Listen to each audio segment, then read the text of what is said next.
तो स्वागत है दोस्तों आपके अपने YouTube channel the teaching point में। साथियों, इस वीडियो के माध्यम से हम लोग सीटेट 2012 में पूछा गया सवाल जो है उसको देखने का कार्य करेंगे और अपनी तैयारी को बिल्कुल बेहतर बनाएंगे। साथियों, एग्जाम के दृष्टिकोण से हम लोग देखा जाए तो PYQ लगाना, जितने भी पिछले साल के क्वेश्चन पूछे गए हैं उनको लगाना हम लोग के लिए बेहद ज़रूरी होता है, ताकि इससे हम लोग का तैयारी जो है एकदम मजबूत बनता है। तो साथियों, हम लोग समय को बर्बाद ना करते हुए अपने क्वेश्चन की तरफ चलते हैं। अगर वीडियो आपको अच्छा लगे तो लास्ट में ज़रूर सब्सक्राइब कीजिएगा और लाइक कीजिएगा। चलिए दोस्तों, पहला प्रश्न हम लोग देखने का कार्य करेंगे। दोस्तों, जब एक यहाँ पे क्वेश्चन कर रहा है, जब एक बच्चा फेल होता है तो इसका अर्थ क्या है?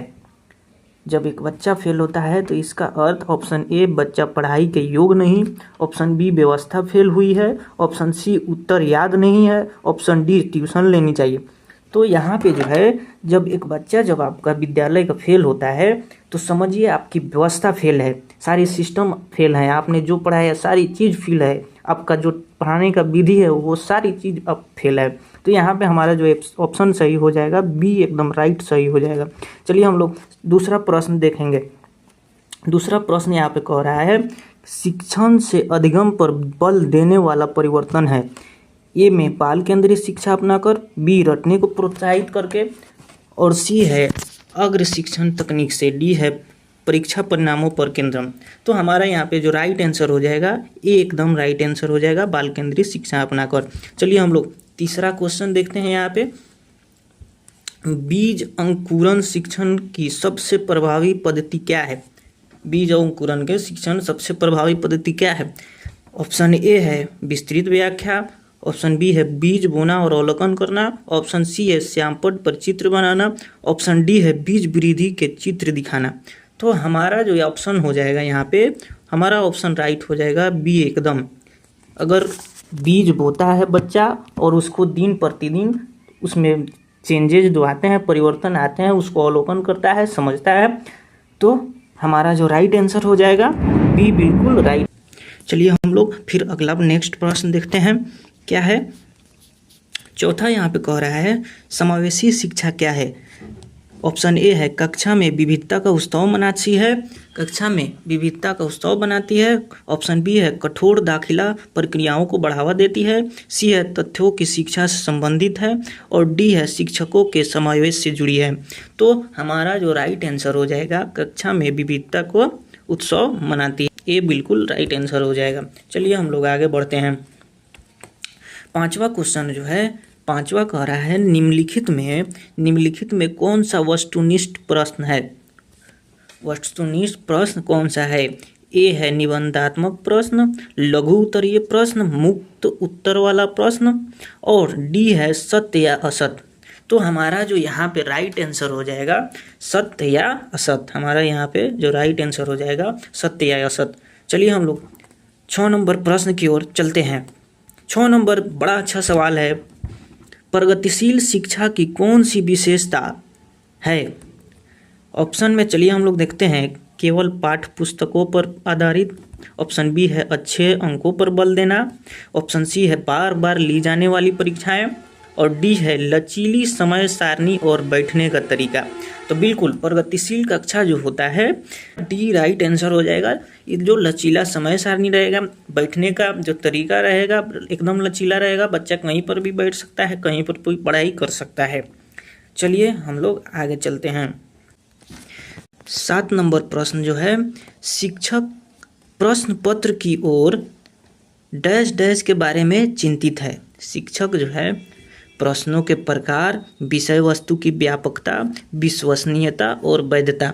तो हमारा जो यहाँ पे राइट आंसर जो हो जाएगा विषय वस्तु की व्यापकता, ऑप्शन बी। चलिए यहाँ पे जो है हमारा 8 नंबर क्वेश्चन यहाँ पे देखेंगे। 8 नंबर देखने का कार्य करेंगे। विवेचनात्मक शिक्षा शास्त्र का विश्वास है कि ए है तर्क करना छात्रों का काम नहीं है, बी है स्कूल के बाहर सीखना अप्रासंगिक है, सी है छात्रों के अनुभव महत्वपूर्ण है, डी है शिक्षक को हमेशा नेतृत्व करना चाहिए। तो हमारा जो यहाँ पे राइट आंसर हो जाएगा छात्र के अनुभव बिल्कुल महत्वपूर्ण है, छात्र के अनुभव राइट आंसर हो जाएगा। चलिए हम लोग 9 नंबर प्रश्न की ओर चलते हैं और देखते हैं। विद्यालय आधारित आकलन मुख्य रूप से है। आकलन बहुत किफ़ायती होनी चाहिए। शिक्षक अपने छात्रों को बेहतर जानते हैं। सी जो है ग्रेड देने के लिए होना चाहिए। ग्रेड देने के लिए ये सब निगेटिव वर्ड है। बाहरी निकाय अधिक कुशल होते हैं। तो हमारा जो 9 नंबर राइट आंसर हो जाएगा, शिक्षक जो है अपने छात्रों को बेहतर जानते हैं। चलिए आगे हम लोग 10 नंबर प्रश्न की ओर जानते हैं। शिक्षार्थी व्यक्तिगत विभिन्नता प्रदर्शित करते हैं। ऑप्शन ए है विविध अनुभवों को उपलब्ध कराना, कठोर अनुशासन सुनिश्चित करना, परीक्षाओं की संख्या बढ़ा देना, एक समान गति पर बल देना। तो हमारा जो यहाँ पे राइट आंसर हो जाएगा ऑप्शन ए एकदम राइट आंसर हो जा रहा है, विविध अनुभवों को उपलब्ध कराना, अलग अलग अनुभवों को उपलब्ध कराना। चलिए 11 नंबर प्रश्न की ओर हम लोग चलने का काम करेंगे। चलिए यहाँ पे देख सकते हैं विकास का निम्नलिखित में से कौन सा सिद्धांत है। विकास का इसमें से कौन सा सिद्धांत है, आइए हम लोग देखते हैं। ऑप्शन ए है विकास दर सभी समान नहीं होते हैं। ऑप्शन बी है विकास हमेशा रेखीय होते हैं। ऑप्शन सी है निरंतर चलने वाली प्रक्रिया नहीं है। ऑप्शन डी है सभी प्रक्रियाएं अंतर संबंधित नहीं है। तो यहाँ पे जो हमारा राइट आंसर हो जाएगा ऑप्शन ए बिल्कुल राइट आंसर हो जाएगा। विकास रेखीय नहीं होता है, निरंतर चलने वाली नहीं बल्कि निरंतर चलने वाली प्रक्रिया है विकास। सभी प्रक्रियाएं अंतः संबंधित नहीं, सभी प्रक्रियाएं अंतः संबंधित है। जैसे शारीरिक, मानसिक, ये सब जितने भी विकास हैं एक दूसरे से संबंधित रहते हैं। चलिए आगे हम लोग 12 नंबर प्रश्न की ओर बढ़ते हैं। मानव विकास को क्षेत्रों में विभाजित किया जाता है। शारीरिक, आध्यात्मिक, सामाजिक, शारीरिक संज्ञानात्मक सामाजिक और संवेगात्मक संज्ञानात्मक सामाजिक, मनोवैज्ञानिक संज्ञानात्मक शारीरिक। तो देखिए आप लोग बताइए इस प्रश्न का उत्तर। तो हमारा जो यहाँ पे राइट आंसर हो जाएगा 12 का डी, मनोवैज्ञानिक, संज्ञानात्मक और शारीरिक। चलिए आगे बढ़ते हैं हम लोग। प्रश्न संख्या 13 की ओर चलते हैं। बच्चा दादी के गोद में जाते ही रोता है, कारण क्या है? ऑप्शन ए है सामाजिक दुश्चिंता, ऑप्शन बी है संवेगात्मक दुश्चिंता, ऑप्शन सी है अजनबी दुश्चिंता, ऑप्शन डी है वियोग दुश्चिंता। तो यहाँ पे जो 13 नंबर का हम लोग का राइट आंसर हो जाएगा संवेगात्मक दुश्चिंता। जो इमोशन जो होता है बच्चा के माँ से जुड़ा रहता है, जैसे ही दूसरे को गोद में जाता है वो रोने लगता है। चलिए हम लोग 13 नंबर प्रश्न की ओर चलते हैं, हो गया है। और हम लोग यहाँ पे चलिए हम लोग 14 नंबर प्रश्न की ओर चलते हैं। चलिए 14 नंबर प्रश्न हम लोग देखते हैं।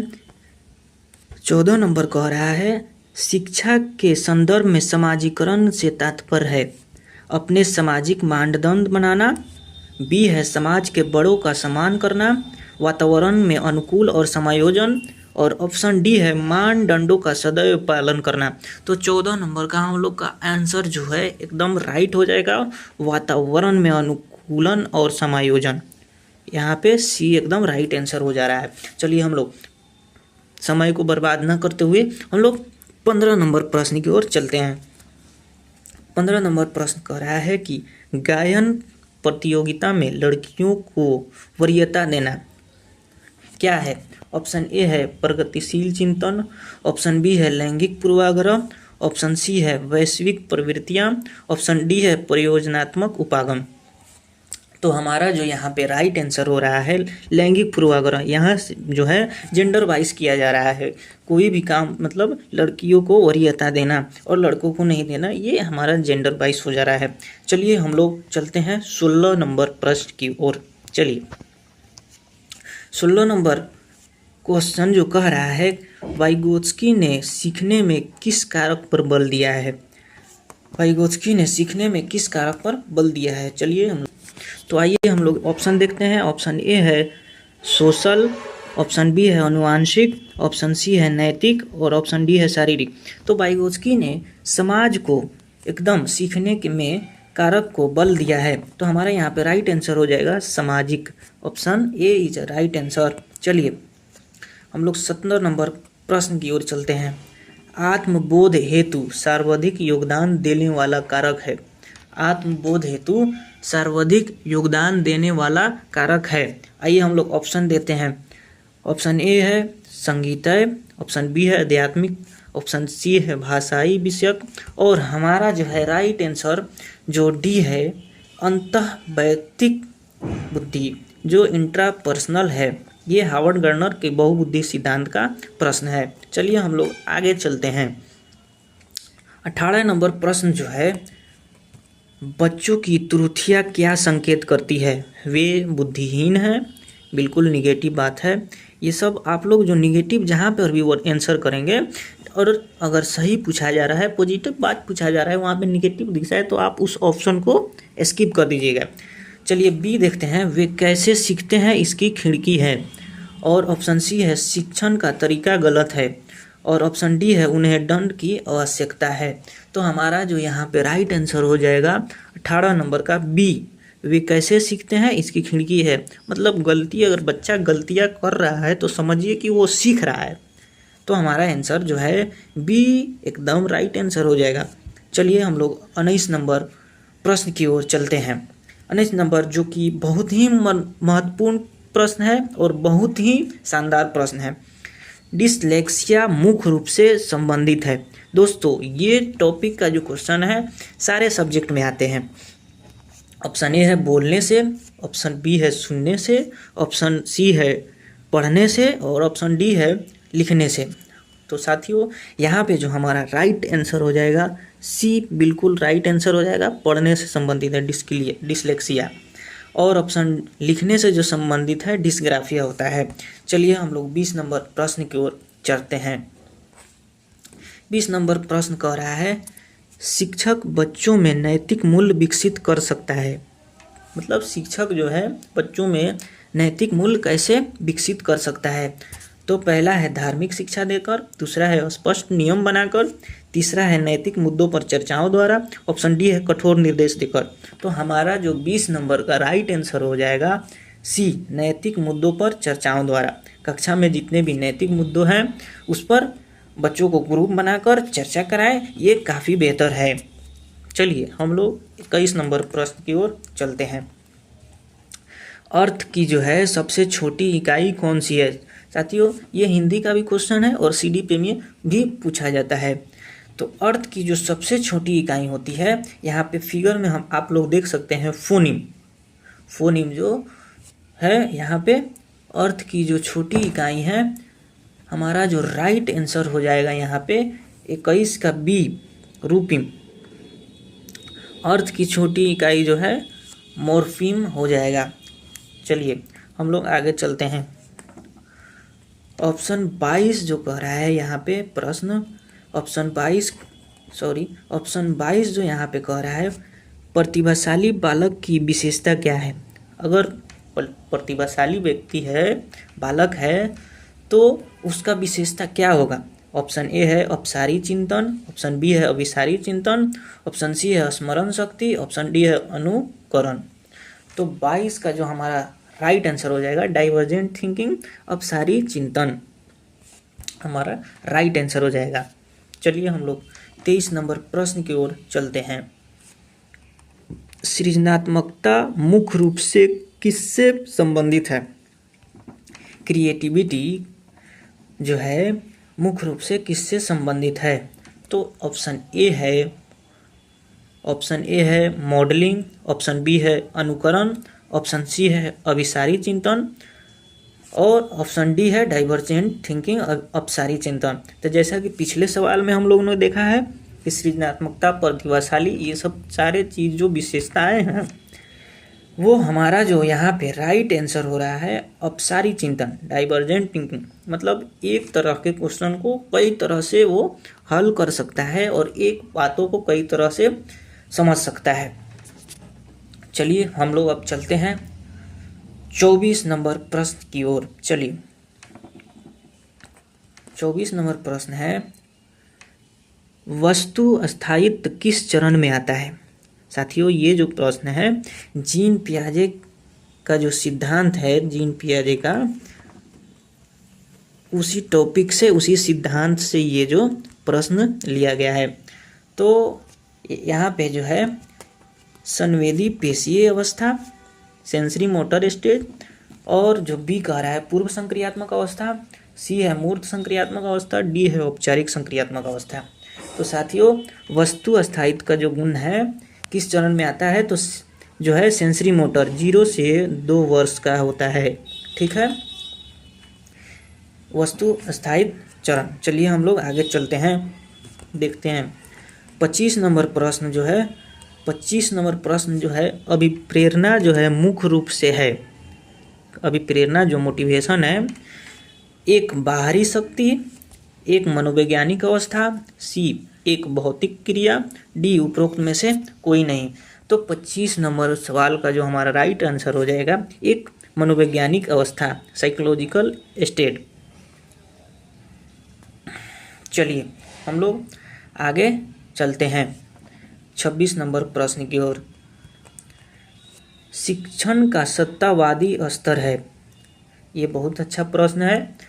ऑप्शन ए है शिक्षक केंद्रित, ऑप्शन बी है छात्र केंद्रित, ऑप्शन सी है अनुभव केंद्रित, और ऑप्शन डी है अभिभावक केंद्रित।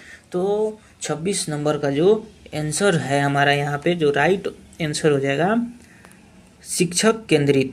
ये यहाँ पे शिक्षण सत्तावादी का प्रश्न पूछ रहा है, तो ए जो है राइट आंसर हो जाएगा।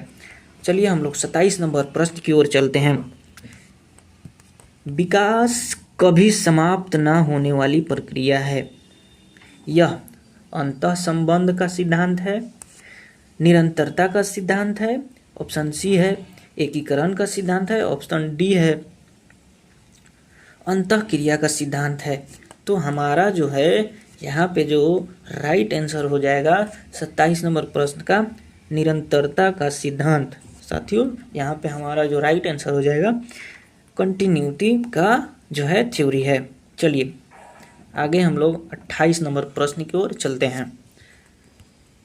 एक प्रगतिशील शिक्षक की भूमिका होनी चाहिए। ऑप्शन ए है उपदेशक के रूप में, ऑप्शन बी है सुविधादाता के रूप में, फैसिलिटेटर, और यहाँ पे जो है सी है तानाशाह, ऑप्शन डी है परीक्षक। तो यहाँ पे जो है हमारा राइट आंसर हो जाएगा यहाँ पे सुविधादाता है। एक प्रगतिशील शिक्षक की भूमिका जो है सुविधादाता का है, मतलब शिक्षक जो है एक जो है सुविधादाता के रूप में बच्चों को सहायता देता है, सुविधा प्रदान करता है, इसी को कहा गया है। चलिए हम लोग 29 नंबर प्रश्न की ओर चलते हैं। 29 नंबर प्रश्न है अधिगम के लिए आकलन, असेसमेंट फॉर लर्निंग।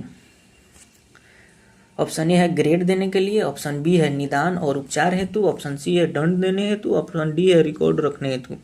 तो हमारा 29 नंबर का जो है निदान और उपचार हेतु, बी जो है बिल्कुल राइट आंसर है। असेसमेंट का जो प्रोसेस है, असेसमेंट्स करने से डायग्नोज करेंगे, प्लानिंग बैठाएंगे और इम्प्लीमेंटेशन करेंगे, फिर इवैल्यूएशन करेंगे, फिर ऐसे ये जो है साइकिल चलते रहता है। चलिए हम लोग 30 नंबर प्रश्न लास्ट प्रश्न देखेंगे। आइए देखते हैं। यहाँ पे जो है हमारा हो जाएगा 30 नंबर प्रश्न। ये जो है 30 नंबर प्रश्न है प्रकृति पोषण वाद विवाद जो है संबंधित है। ऑप्शन ए है आनुवांशिकी एवं वातावरण, ऑप्शन बी है व्यवहार एवं वातावरण, ऑप्शन सी है वातावरण एवं जीव विज्ञान, ऑप्शन डी है वातावरण एवं पालन पोषण। तो 30 नंबर का जो हमारा राइट आंसर हो जाएगा आनुवांशिकी एवं वातावरण, ए इज राइट आंसर, सही है। तो साथियों आप लोग कमेंट में ज़रूर बताइएगा ये हमारा यहाँ पे आंसर की है। साथियों अगर आप लोगों को PDF इसका चाहिए तो ज़रूर बताइएगा। तो साथियों आप लोग बताइए कि आपका कितना सही हुआ, कमेंट में ज़रूर बताएं। और अगर आपको वीडियो अच्छा लगा है तो सब्सक्राइब ज़रूर कीजिएगा, लाइक ज़रूर कीजिएगा। इसी तरह हमारे साथ जुड़े रहें और अपने तैयारी को प्रैक्टिस करके बेहतर ज़रूर बनाएं। धन्यवाद साथियों।